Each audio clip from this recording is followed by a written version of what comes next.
안녕하세요. 양식학개론 4조 UCC 나레이션을 맡은 최지훈입니다. 저희 조는 전복 양식 방법에 대해 UCC를 만들었습니다. 먼저 전복의 양식 종류에 대해 육상 수조식, 해상 가두리식, 수화식 채롱 양식에 대해 설명한 후 계절 변화에 따른 양식 설명을 마지막으로 영상은 끝납니다. 본격적인 시작 전에 전복 양식의 탄생 배경을 살짝 알아보겠습니다. 1972년 전복 종묘 생산에 관한 기초 연구를 시작으로 1980년 마을 어장을 이용한 살포식 양식이 시작, 1981년 전복 수화식 채롱 양식 기술 개발, 1982년 전복 종묘 생산 시작, 1987년 전복 육상 수조식 양식 시작, 1994년 전복 가두리 양식 개발, 2000년 내파성 가두리 양식 개발, 2002년 전복 가두리 양식 면허 제도 시행, 마지막으로 2009년 전복 산업연합회 창립까지가 전복 양식의 탄생 배경입니다. 본격적으로 양식 방법에 대해 알아봅시다. 첫 번째로 육상 수조식 양식입니다. 종묘 생산 후 육상 수조 양식장에서 사육하던 어린 전복을 가두리로 옮겨 사육할 경우 환경 변화에 의한 폐사 발생 가능성이 높습니다.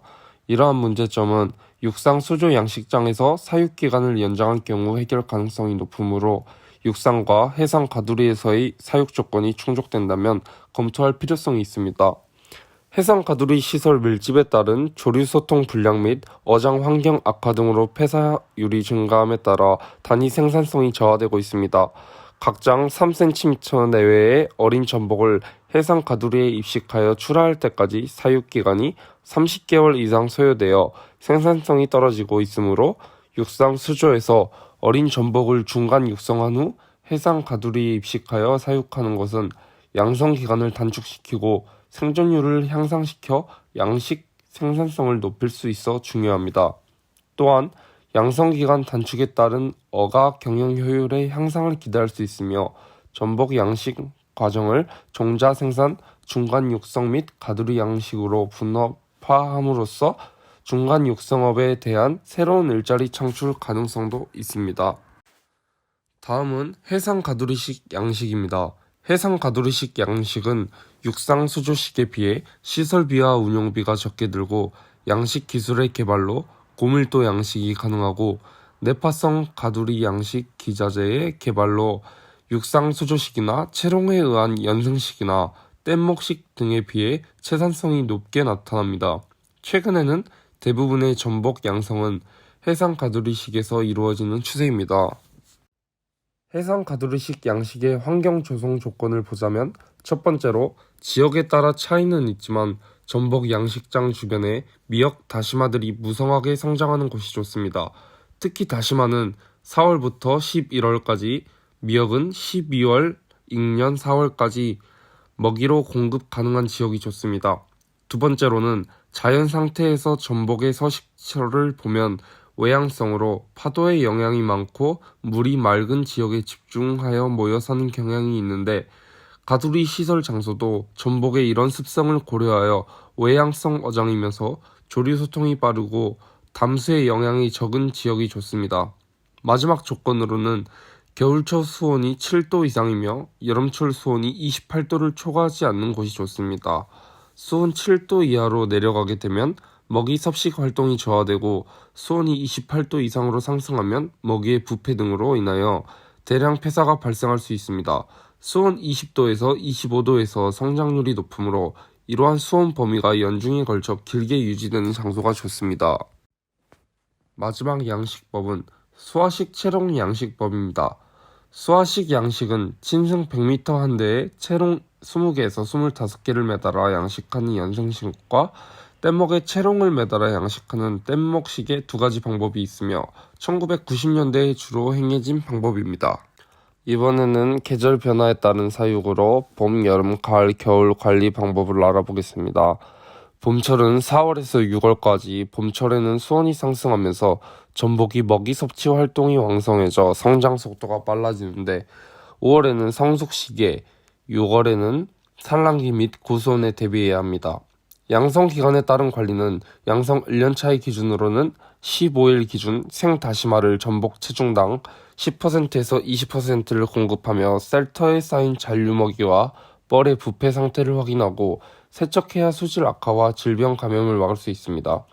양성 2, 3년차의 경우에는 성숙이 진행되기 때문에 먹이를 충분히 공급해야 되는데 체중당 생다시마를 10%에서 20%를 15일마다 한 번씩 공급해주고, 이때 양성 2년차는 조기 성숙한 수컷의 방정이 시작되기 때문에 수면 위로 거품이 생기면 가두리 세척과 함께 먹이 공급량을 50%로 줄이고, 양성 3년차는 5월 하순의 경우 생식소 성숙으로 먹이 섭취량이 감소하기 때문에 먹이를 50% 정도로 줄여 절식하여 공급하는 것이 좋습니다.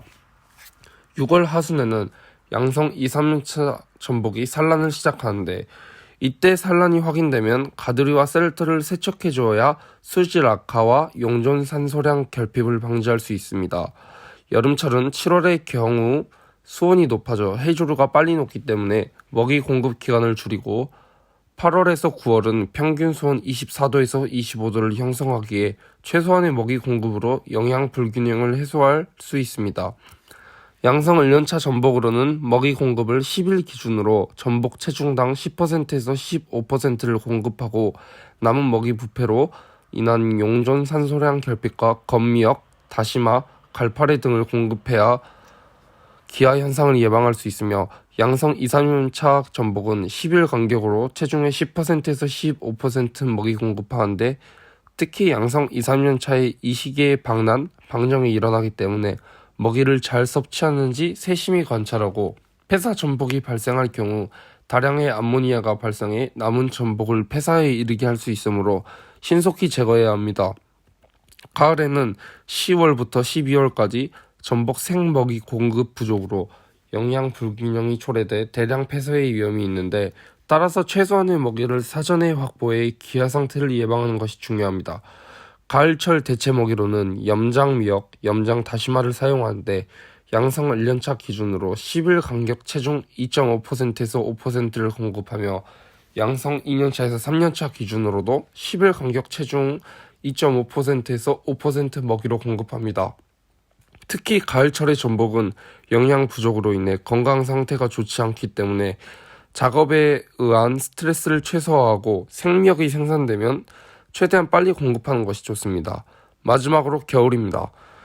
1월부터 3월은 먹이인 해조류가 풍부하지만 사육 수온이 낮아 전복 먹이 섭취량이 떨어지기 때문에 먹이 과다 공급에 주의해야 합니다. 양성 1년, 2년, 3년차 전복 모두 생미역을 15일 간격으로 체중의 10%에서 15%를 공급하고, 또한 전복이 아직 영양 부족 상태가 완전히 회복되지 않았기 때문에 작업 스트레스를 최소화하고 먹이가 남아 부패하지 않도록 신경 써야 합니다. 저희 UCC에 사용한 사진과 이론들의 출처입니다. 출처 표기를 마지막으로 해양학개론 4조 전복 양식 UCC 마무리하겠습니다. 감사합니다.